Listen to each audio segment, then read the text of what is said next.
రాష్ట్రంలోని మహిళా విశ్వవిద్యాలయానికి చాకలి ఐలమ్మ పేరు పెట్టడంపై జగిత్యాల జిల్లా రజకులు హర్షం వ్యక్తం చేశారు.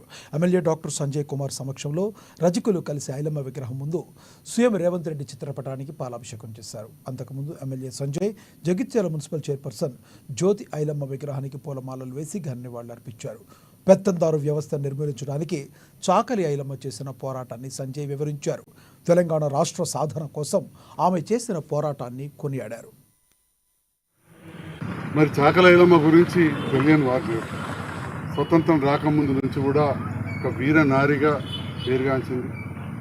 పెద్ద చదువుకోకుండా కానీ సమాజం పట్ల ఒక అవగాహన ఉండి సామాజిక స్పృహతోటి పెద్ద పెద్ద పెత్తందారులకు వ్యతిరేకంగా పోరాడిన వీర వనిత, వీర నారి చాకలి ఐలమ్మ.